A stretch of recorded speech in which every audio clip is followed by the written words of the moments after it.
All right, we are going to continue with Amari and the Night Brothers on chapter 16. The last chapter was where Amari was chosen to talk to Moreau, the other great magician who is evil and trying to plan some sort of, I guess, like downfall of the Bureau. So they thought maybe that Amari could talk to him and try to figure out what his plan was, since she's a magician as well.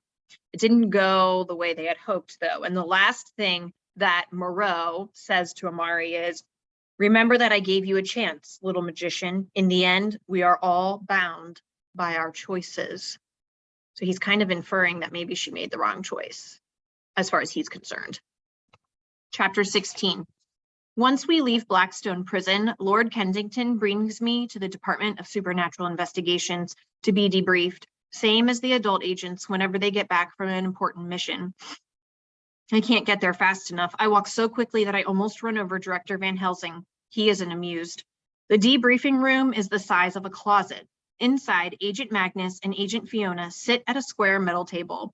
As soon as I'm through the door, I blurt out, "What was Quentin working on? And what did Moreau mean when he said he was looking into something he shouldn't? What did my brother find that got him kidnapped?" "Van Quish worked directly under me," says Agent Magnus. "If he or Maria were looking into anything out of the ordinary, I'd have known about it." "Then why would Moreau say that?" I ask. "We believe Moreau was merely mocking us," says Agent Fiona. "Or at most, it was an attempt to turn you against the Bureau and recruit you to his way of thinking. I had worried as much might be true, but we've had so little success until now that I thought it was worth the risk." "I would never help him," I say. "Not for anything." "We know you wouldn't," says Magnus. "Just don't go taking anything that man said as fact."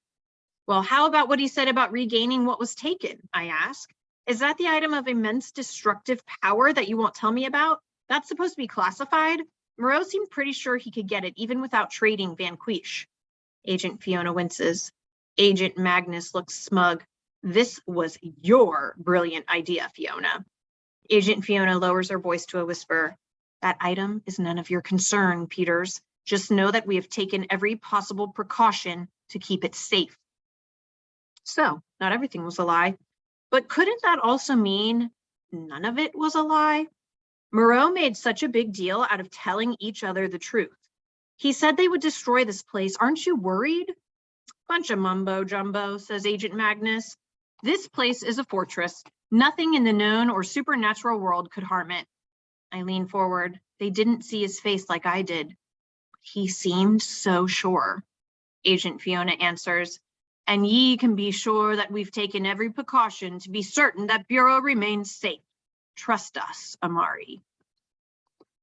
I wasn't supposed to tell anybody what happens with Moreau today, but as soon as Elsie gets back from junior researcher training, everything spills out of my mouth.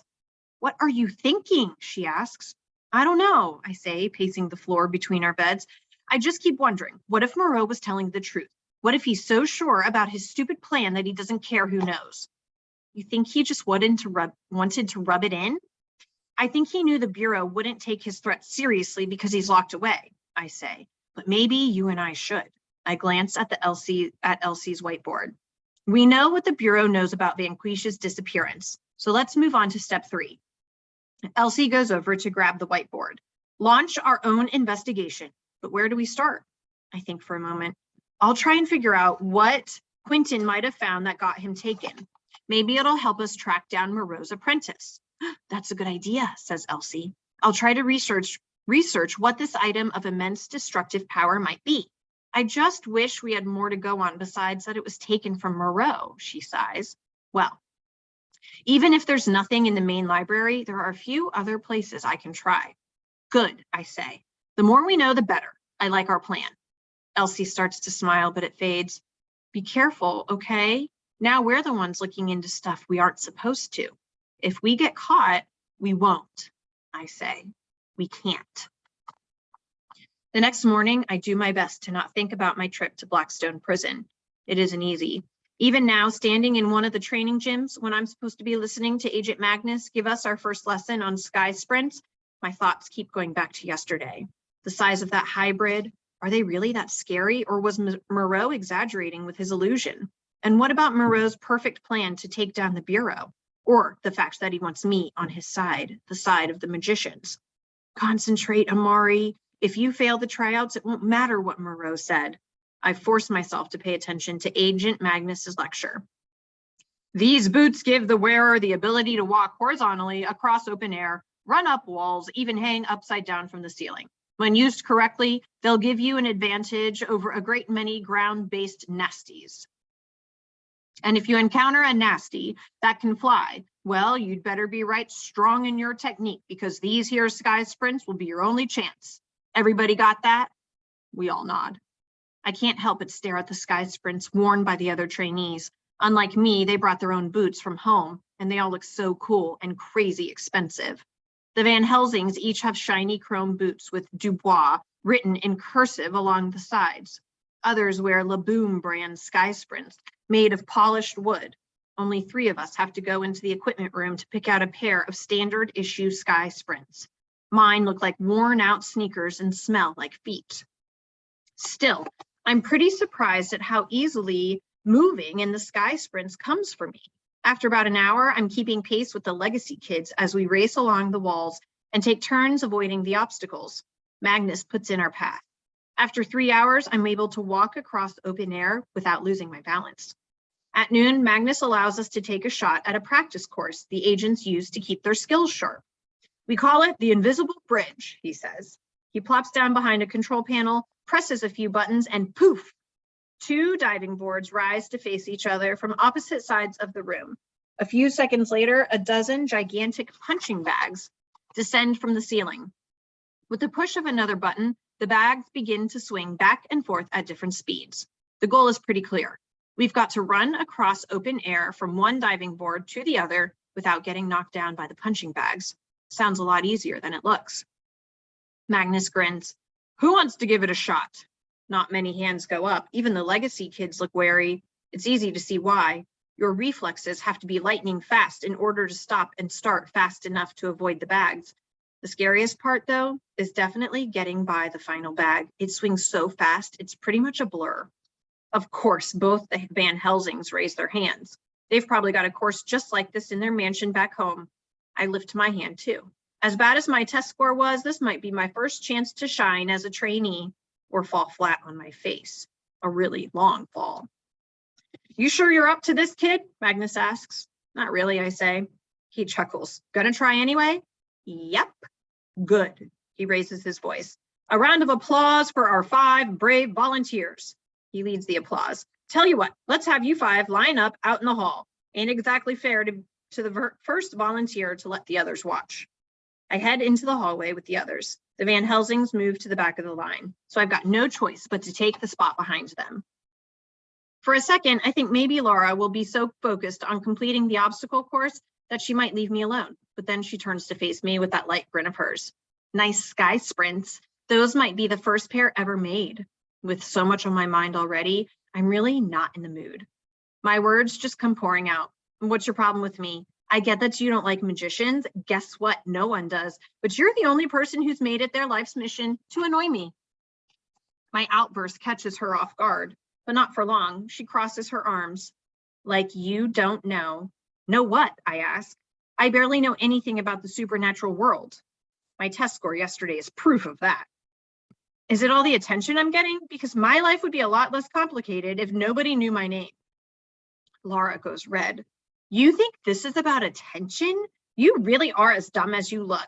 I've got over 2 million followers on Yorg. I've got all the attention I need. Then why? I asked desperately. My brother and your sister were partners. Shouldn't we try to be friends? Your brother is the reason my sister wasn't there to watch me get my badge. The reason she's never come back. Emotion cuts her words short. I stand there stunned. What are you saying? If Quentin hadn't convinced Maria to help him on some secret case, she'd still be here. She never even liked being a special agent. She wanted to be a trainer, like Agent Fiona. But your brother would always convince her to come back. And when she finally ignored him and put in her transfer papers, He guilted her into helping one last time. No one's seen them since. Secret case. Is that what Moreau meant when he said my brother was looking into something he shouldn't? But Agent Magnus said that he'd know if Van Cleesh was working on anything out of the ordinary. Unless maybe they kept it a secret from him too. I didn't know, I say. A loud ooh comes from inside the training gym. The others crowd the doorway, and Laura lets Dylan pull her over. Still in a daze, I get to the doorway last, just in time to see Brian Lee lying on the floor, rubbing his shoulder. Bobbed when you should have weaved, says Magnus, tossing him an ice pack. He looks over at the rest of us in the doorway. Who's next? Billy Pogo heads inside, and me and Laura don't speak again. She keeps to one side of her brother, and I stand on the other. The worst part is that I could imagine Quentin doing what Laura said if he felt like it was the right thing. He was always so good with words. How many times had he convinced me to do something I didn't want to do? Cheers ring out, and we all rush back to the doorway. Agent Magnus is shaking Billy Pogo's hand. Never seen anyone trip and stumble their way past every bag, kid. That unnatural luck ability of yours is really something. Now it's Laura's turn. Once she's gone, it finally feels like I can breathe a little. She's really not as bad as she seems, says Dylan. He tries to smile. Well, she is, but she isn't usually this bad. Is it true, I ask, what she said about Quentin and Maria splitting up? Dylan leans his head back against the wall and nods. But Maria and Quentin were partners for years before she decided to try something new. It only makes sense that Maria would still have Quentin's back if he needed her. Partnership is a sacred bond for agents. There's even a ceremony where you take an oath. You don't blame him then? I ask. He shakes his head. My sister is smart and brave and wouldn't have let anybody make her do something she didn't want to. Then he adds, I miss her. I miss Quentin too, I say. Everything would be different if he were here. I wouldn't feel so... I stop myself from saying too much. Alone? Dylan says with a sad smile. I know the feeling. Laura and I are twins, so everybody assumes we're super close, but we're nothing alike.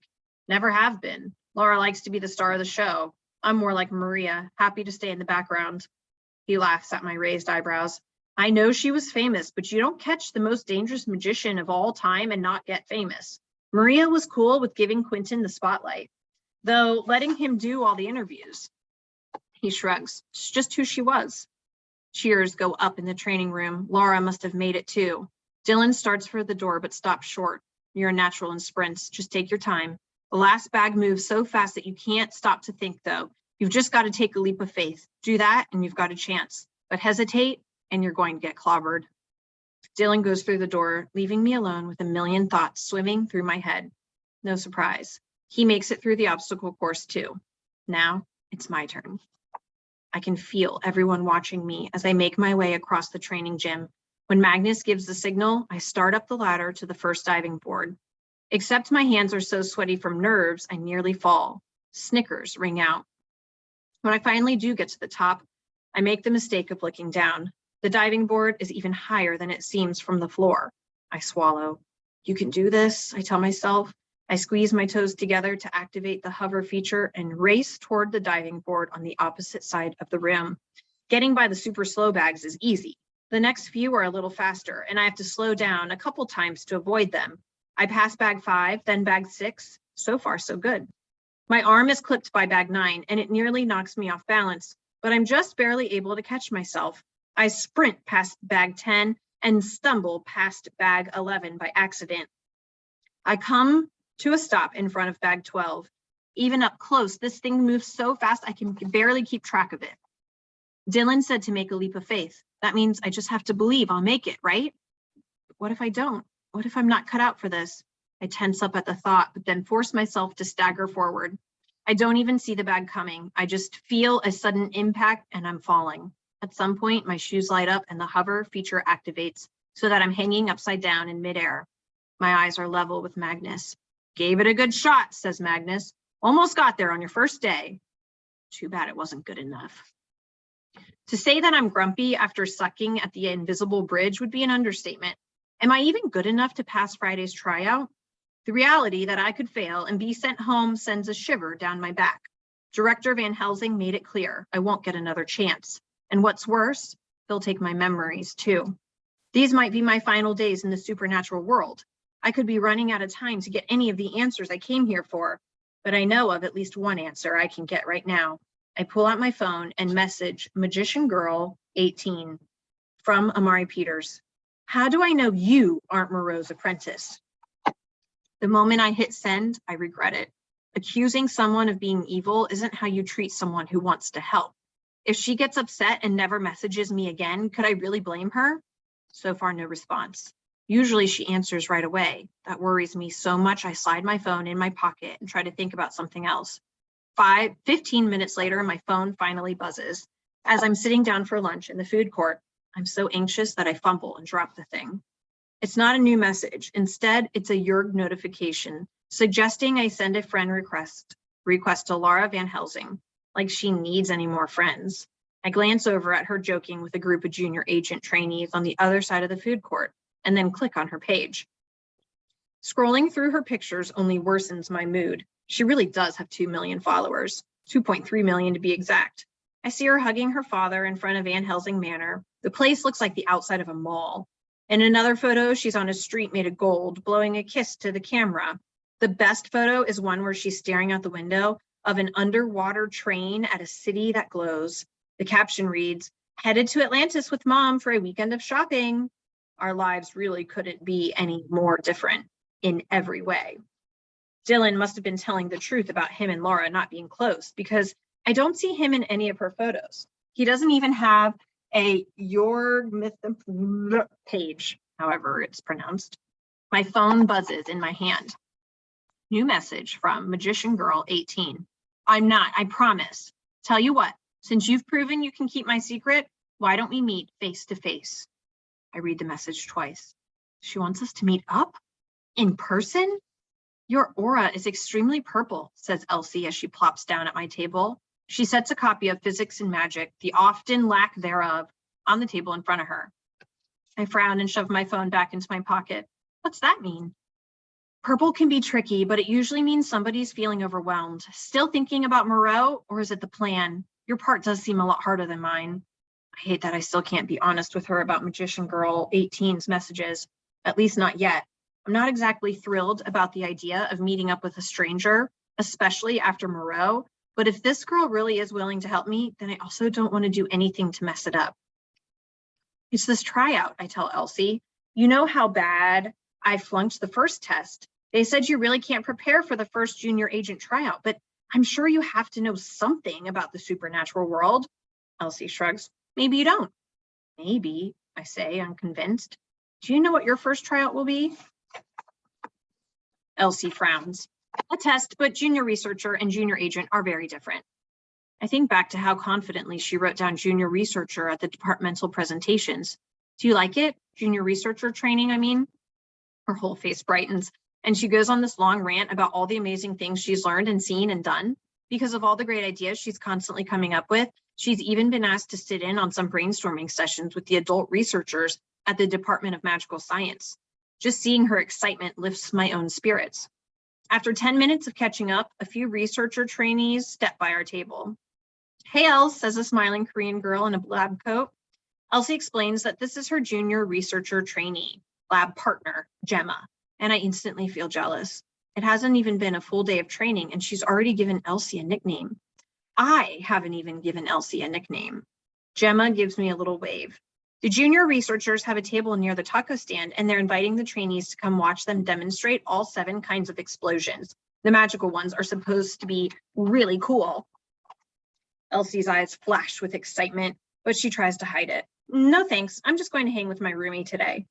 No, I say, you should go. We can hang out later. I glance toward the Van Helsing table. I should probably try to get to know the junior agent trainees. If you're sure, Elsie says. Elsie eyes me like she's waiting for me to change my mind. I wonder what my aura looks like right now. Once Elsie is gone, I reread Magic Girl 18's message. Do I really want to meet this girl? What if she's not even who she says she is? There might be some kind of creature out there that eats magicians for dinner and lures them to its den through social media. Okay, that sounds dumb, but still, it's so obvious to me that meeting up is a bad idea. But then the same could be true for my next move. I pick up my tray and start toward the junior agent trainee table. My heart thumps in my chest. This might be worse than when I had to go on stage and accept my Moonstone badge. This will be fine. Some of those kids cheered for me earlier. I can't go the whole summer without making more friends. And Elsie shouldn't have to blow off her new junior researcher trainee friends just to keep me from sitting alone. I can do this. Laura may hate me, but Dylan seems okay when he wants to be. I managed to get most of the way there before Brian Lee notices me and gives Laura a nudge. Laura groans, "You can't be serious." I thought I'd sit with you guys today. I put on my best smile. Sorry, says Laura. Only people with legal abilities are allowed. Besides, we wouldn't want to catch whatever it was you gave the crystal ball.